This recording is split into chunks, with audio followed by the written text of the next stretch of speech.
கஷ்டன்றபோது தானே கடவுளோட நினைப்பே மனுஷனுக்கு வருது அப்படின்ற மாதிரி சொல்லுவாங்கல்ல. லைக் அந்த மாதிரி தான் gold.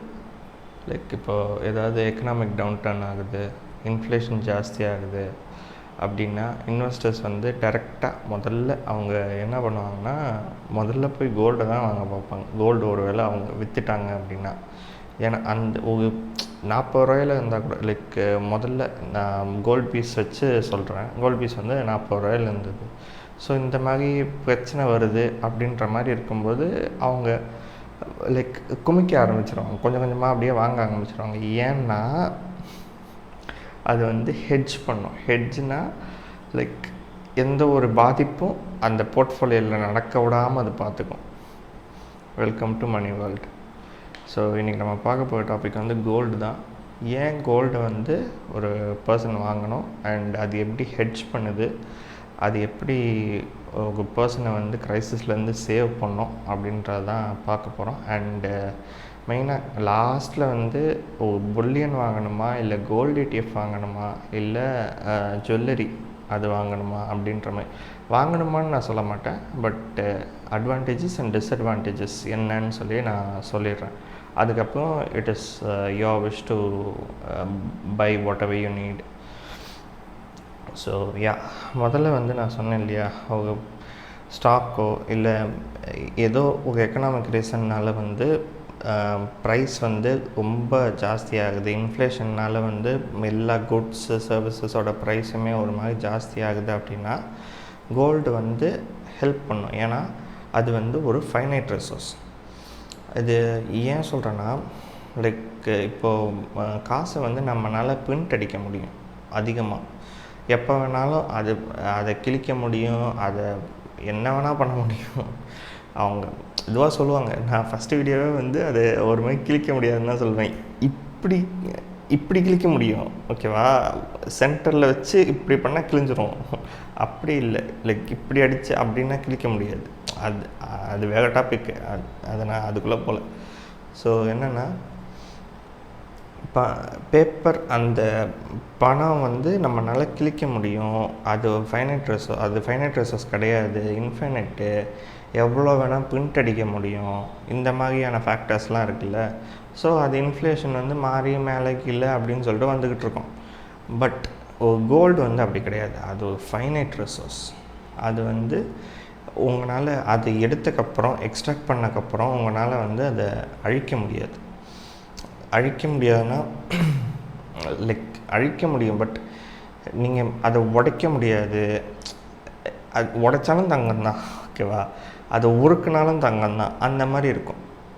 So it is not easily destructible அப்படின்னு சொல்கிறேன். அண்ட் இதுதான் வந்து அதோட பவரை வந்து கொடுக்குது. அண்ட் ஃபைனைட்டாக இருக்கனால தான் அதோட வேல்யூ வந்து ரொம்ப ஜாஸ்தியாகுது. அப்போது லைக் இந்த மாதிரி எக்கனாமிக் டவுன் டர்ன்ஸ் வந்து வரும்போது இந்த கோல்டை வந்து இன்வெஸ்ட்மெண்ட்டாக வச்சுருக்கவங்க வந்து என்ன பண்ணுவாங்கன்னா, இப்போது அதில் வர லாஸை வந்து இதை வச்சு ஈடு கொடுக்க பார்ப்பாங்க. அதுதான் ஹெட்ஜிங்னு சொல்லுவாங்க. ஒரு மாதிரி கரெக்டாக ஏதாவது ஒரு பிரச்சனைனா இவன் இருக்கான்ப்பா அப்படின்ற மாதிரி, இவன் எனக்கு இருக்கான், இவன் பார்த்துக்குவான் அப்படின்ற மாதிரி அந்த ஒரு ஹோப்பில் தான். ஏன்னா அதுக்கு பின்னாடி வந்து என்ன நடக்குதுன்னா, இப்போ நான் யோசிக்கிற மாதிரி தானே 1000 பேரும் யோசிப்பாங்க. லைக் இந்த மாதிரி நடக்க போகுது அப்படின்னு சொல்லிட்டு இதெல்லாம் டவுன் ஆகுது, மார்க்கெட் கிராஷ் ஆகுது அப்படின்னு சொல்கிறோம்ல. ஸோ இன்ஃப்ளேஷன் ஜாஸ்தி ஆகுது அப்படின்னு சொல்கிறோம்ல. இப்போ நான் ஒரு ரேஷ்னல் இன்வெஸ்டராக நான் என்ன யோசிப்பேன், கோல்டு வாங்கி வச்சுக்கணும் அப்படின்னு சொல்லிட்டு தானே யோசிப்பேன். ஏன் கோல்டு வாங்கி வச்சுக்கணும்? ஏன்னா என்ன மாதிரியே 1000 பேர் யோசிப்பான்ல கோல்டு வாங்கணும் அப்படின்னு சொல்லிட்டு. அந்த தாட்டு தான் வந்து இதுக்கு போடுது, வேறு ஒன்றும் கிடையாது. இப்போ கோல்டு வந்து சரி, இப்போ கோல்டு இல்லைன்னா என்ன அப்படின்னு சொல்லிட்டு அதை வாங்காமல் விட்டாங்கன்னா அது அவ்வளோலாம் அதுக்கு வேல்யூ கிடையாது. நம்ம தான் வேல்யூ கொடுக்குறோன்னு எனக்கு தோணுது. லைக் தோணுது தான், ரொம்ப கன்ஃபார்மாக என்னால் சொல்ல முடியாது. But it is a major reason. Like நம்ம வந்து அதை கொடுக்குறோம்ல, நம்ம அதை வாங்கும்போது அதோட வேல்யூ கூடுதில்லை. இப்போ நான் வந்து ஓகே, இப்போ எல்லாருமே ஒரு மாதிரி டென்ஷனில் இருக்காங்க, ஸோ கோல்டை வந்து கண்டிப்பாக இன் ஃப்யூச்சரில் வாங்குவாங்க அப்படின்னு சொல்லிட்டு நான் யோசிக்கிறேன்ல. ஸோ அதே மாதிரி வந்து அவங்க வாங்குறாங்க இல்லையா, 1 பை 1 அவங்க வாங்க இப்போ 40 ரூபாயில் இருக்குன்னா அது 60 ரூபாய்க்கு போயிடும்ல. ஸோ அதுதான் அந்த லைக் இப்படி ஆகும் அப்படின்றது வந்து அப்போவே இந்த மாதிரி ஒன்று இருக்குது, ஸோ நான் வந்து வாங்கி வச்சுக்கிறேன் அப்படின்னு சொல்லிட்டு நம்ம வச்சுருக்கிறதுக்கு பேர் தான் ஹெட்ஜிங். ரொம்ப நேரம் பேசிட்டேன்னு நினைக்கிறேன். ஸோ யா, அண்டு இதுக்கு வந்து மெயினாக வந்து எல்லாமே சொல்லிட்டேன் இந்த பாயிண்டில். அண்டு குளோபல் டிமாண்ட் வந்து இதுக்கு ரொம்ப ஹை.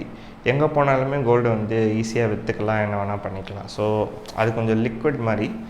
பட் நான் ETF அப்படி சொல்லலை, நான் ஜென்ரலாக அப்படி சொல்கிறேன். ஒரு ஸ்டாக் ரிலேட்டடாகவோ இல்லை ஒரு புல்லியன் வச்சோ அப்படி சொல்லலை. பட் ஜென்ரலாக வந்து இட் இஸ் ஈஸிலி ட்ரேடபிள். நீங்கள் ஸ்டாக்கில் வாங்கினா கூட இட் இஸ் ஈஸிலி ட்ரேடபிள் தான். இப்போ என்கிட்ட அவ்வளோ காசு இல்லை, கோல்டு வாங்குகிற அளவுக்குலாம் என்கிட்ட காசு இல்லைன்னா கோல்டு ETF இருக்குது. கோல்டு ETFலலாம் எவ்வளோக்கு வேணாலும் கம்மியாக வேணாலும் வாங்க முடியும். ஸோ கொஞ்சம் கொஞ்சமாக சேர்த்துக்கிட்டே வரும்போது நான் அப்படி தான் ஐம் நாட் பிராகிங், பட் நான் சொல்கிறேன், நான் வந்து ரொம்ப கம்மியான காசு தான். இப்போ நான் சொன்னேன்னா அது வந்து பிராகிங் மாதிரி உங்களுக்கு தோணிடுமோ அப்படின்றதுனால நான் சொல்கிறேன். ஒரு 264 யூனிட்ஸ் வந்து நான் வச்சுருக்கேன் கோல்ட் பீஸில். ஸோ அது ஆக்சுவலி ஒரு சின்ன அமௌண்ட்டு தான். ஒரு யூனிட் வந்து 60 ரூபா அந்த மாதிரி. ஸோ நான் 264 யூனிட்ஸ் அது வந்து நான் 40 ரூபாயில் இருக்கும்போது வாங்கினேன். கரெக்டு. அது வந்து எனக்கு இப்போது 60 ரூபாய்க்கு போயிடுச்சு. ஸோ அதுதான் சொல்கிறேன், நான் எப்பயுமே வந்து கோல்டு வாங்கிட்டு இருப்பேன். அப்போன்னு மட்டும் இல்லை, லைக் சுச்சுவேஷன் வந்து டவுனாக இருக்கும்போது மட்டும் நான் கோல்டு வாங்கிட்டு இருக்க மாட்டேன், எப்பயுமே நான் வாங்குவேன். ஸோ அது மாதிரி வாங்கும்போது வந்து எங்கேருந்து எங்கே வந்துட்டேன். யா, ஸோ நெக்ஸ்ட் பாயிண்ட் போயிடலாம். ஸோ என்னென்னா ஸ்டேஸ் வேல்யூபிள் சொல்லிட்டேன். கோல்ட் ப்ரொவைட் செக்யூரிட்டி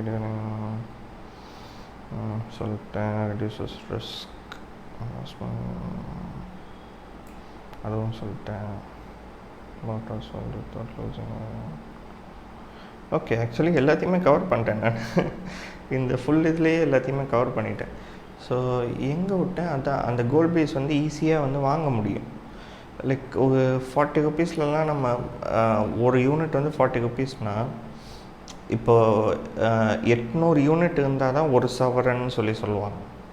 ஸோ பின்னாடி வந்ததெல்லாம் லைட்டாக அப்படியே ஸ்கிப் பண்ணிக்கோங்க. ஸோ அது சொல்லணும்னு நினச்சேன். ஸோ 800 யூனிட்டுன்றது வந்து ஒரு சவரன். ஸோ அந்த மாதிரி 1600 இருந்தால் 2 சவரன், அண்டு 2400 இருந்தால் ஒரு 3 சவரன் அந்த மாதிரி. ஸோ இதில் வந்து இந்த நிறைய பேருக்கு வந்து ஒரு பெரிய டவுட் இருக்கும், செய்கூலின்னா என்ன? அது பேர்லேயே இருக்குது, செய்கிறதுக்கான கூலி, அவ்வளோதான். அதுக்கு பேர் தான் செய்கூலி. சேதாரம்னா அந்த செய்கூலினா நான் இன்னும் டீட்டெயிலாகவே சொல்கிறேன். செய்கூலினா இப்போது ஒரு தங்கம் வந்து அவங்க இது பண்ணுறாங்கன்னா, இது ஃபார் பிகினர்ஸ் சொல்கிறேன், நிறைய பேருக்கு தெரிஞ்சிருக்கும். எனக்கு வந்து ரொம்ப நாள் கழிச்சு தான் தெரிய வந்தது, என்னோடய காலேஜ் டைமில் தான் தெரிய வந்தது. ஸோ அந்த ஒரு ஆர்னமெண்ட் மாதிரி அதை செய்கிறாங்களா, அதை செதுக்கி இது பண்ணி பண்ணுறாங்கல்ல, அதுக்கு பேர் தான் செய்கூலி. அண்டு சேதாரம்னா அந்த வேஸ்டேஜ், அந்த செய்யும்போது வந்து சின்ன சின்ன டஸ்ட்டாக கீழே வரும்ல, அது எல்லாமே கோல்டு தானே. ஸோ அதுக்கான சேதாரம்னு சொல்லிட்டு விற்பாங்க. இது வந்து ஜுவல்லரியில் நடக்கும், பட் புல்லியன்ஸில் வந்து இந்த மாதிரி நடக்காது. ஸோ யா, அது. அண்டு இன்னொன்று என்ன, யா செய்கூலி சேதாரம் சொன்னேன். அண்டு யா, அவ்வளோதான் நினைக்கிறேன். அண்டு இப்போ அந்த மூணு விஷயம் சொல்லணும்னு சொன்னேன்ல, bullion and gold ETF and ornament. So bullion வந்து எப்படின்னா ஒரே ஒரு கட்டி, ஒரு பார், அவ்வளோதான். எனக்கு ரொம்ப பிடிக்கும் அது.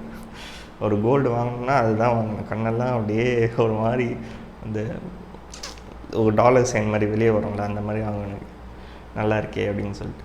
ஸோ அதுதான் பிடிக்கும் எனக்கு, புல்லியன் தான் பிடிக்கும்.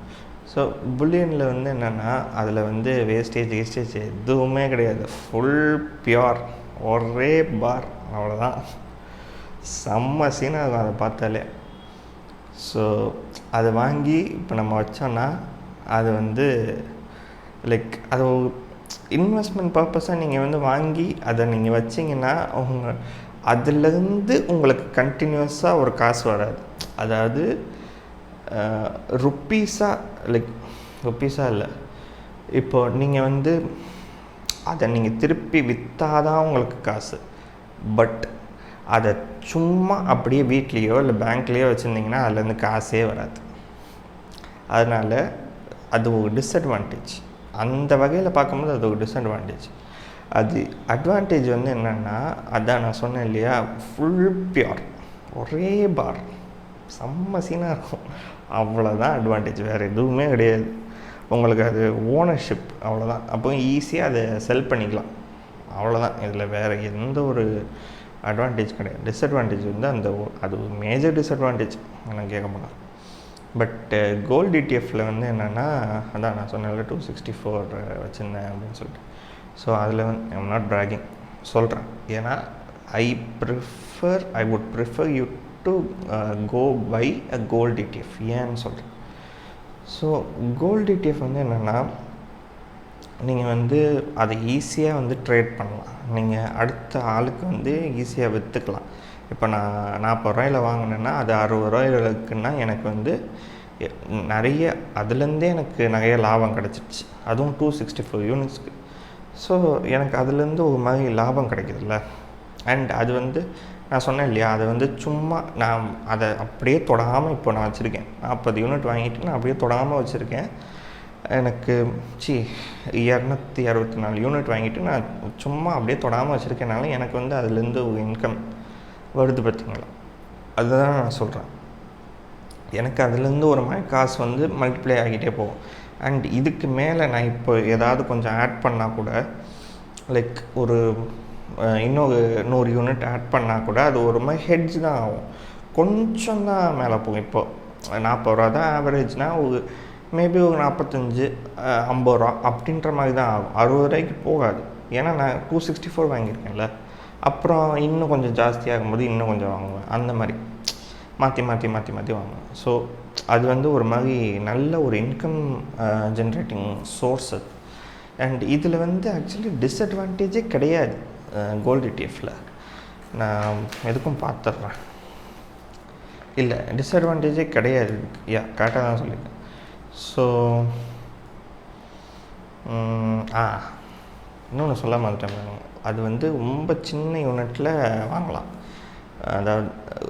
அதான் சொன்னேன்ல, ஒரு சவரன் தான் வாங்கணும் அப்படின்ற அவசியம் கிடையாது. அதில் ஒரு சின்ன டைனி பிட் அவ்வளோ என்னால் வாங்க முடியும். அந்த மாதிரியான அட்வான்டேஜஸ் இதில் இருக்குது. அண்டு இதில் ட்ரான்சாக்ஷன் காஸ்ட் கிடையாது. லைக் இது வந்து லைக் என்ன சொல்கிறது, ட்ரான்சாக்ஷன் காஸ்ட்னால் இதை வச்சு என்னால் கோல்டு வாங்கிக்க முடியும். லைக் அண்ட் இது வந்து வர்ச்சுவல் தான். இந்த கோல்டு வந்து வர்ச்சுவலாக தான் இருக்கும். பட் இந்த இதை வந்து லைக் விற்றுட்டு கூட நம்ம வந்து ஒரு கோல்டை வந்து வாங்கிக்க முடியும். இந்த ஷேர்ஸ், இந்த இடிஎஃப்பை விற்றுட்டு ஃபிசிக்கலாகவே கோல்டு வாங்க முடியும். ஸோ அந்த பாசிபிலிட்டி இருக்குது. அது எப்படின்றது சரியாக தெரில பட் அதை பண்ண முடியும், அது மட்டும் கன்ஃபார்மாக தெரியும். நான் அதை பார்த்துட்டு வரேன், இன்னொரு வீடியோவில் மேபி தெரிஞ்சால் சொல்கிறேன். அது எப்படி பண்ண எனக்கு சரியாக தெரில, பட் அப்படி பண்ண முடியும், அது மட்டும் கன்ஃபார்மாக தெரியும். அண்டு கடைசியாக தான் ஃபிசிக்கல் கோல்டு. அது ஷோ ஆஃப், அவ்வளோதான். அது ஒரு ஷோ ஆஃப் மட்டும்தான். நம்ம அதை வெளியே போட்டு போகலாம், கொஞ்சம் சீனாக இருக்கும், அவ்வளோதான். அது ஒரு ஜுவல்லரி, அவ்வளோதான். அதுக்கு மேலே லைக் அதோட வேல்யூவும் கம்மியாகிடும். லைக் செய்கூலி சேதாரம் அப்படின்ற அந்த வேல்யூலாம் ரொம்ப கம்மியாகிடும். ஸோ அது ஒரு sentimental value, cultural and sentimental value, அவ்வளோதான். அதுக்கு அட்வான்டேஜஸ் அவ்வளோதான், வேறு எதுவும் கிடையாது. அண்ட் டிஸ்அட்வான்டேஜஸ் தான் அதுக்கு ஜாஸ்தி. நான் சொன்ன மாதிரி மேக்கிங் சார்ஜஸ் இருக்குது, வேகன் டேரும் இருக்குன்ற மாதிரி சொல்லியிருக்காங்க. அது எந்தளவுக்குன்னு தெரில, ஒரு மாதிரி தேஞ்சு போகுது அதெல்லாம் சொல்லுவாங்க போல இருக்கு. அண்டு நான் இதை பற்றி பெருசாலாம் ஒன்றும் படிக்கலை. ஏன்னா எனக்கு புல்லியனும் இடிஎஃப்னு தான் பிடிக்கும். ஸோ பிடிச்சதை மட்டும் படிச்சு, அவ்வளோதான். பிடிச்சது படிச்சு நல்லா இருக்கே. So low resale value compare to resale value வந்து கம்மி. புல்லியனை கம்பேர் பண்ணும்போது இதோட ரீசேல் வேல்யூ ரொம்ப கம்மி. ஸோ அது மட்டும் தெரியும். அண்டு கிராஃப்ட்ஸ்மேன்ஷிப் காஸ்ட் அதெல்லாம். ஸோ அவ்வளோதான் இந்த வீடியோ ஃபுல்லாக முடிஞ்சுது. இதுதான் ஏன் ஒரு கோல்டு வாங்கணும். கோல்டுனா ஐம் நாட் மீனிங் ஜுவல்லரி, ஓகேவா? ETF and if you are வெல்த்தினா புல்லியன்ஸ். பட் அது சும்மாவே வச்சுருந்தா அது வேஸ்ட். ஸோ அவ்வளோதான். Thanks guys.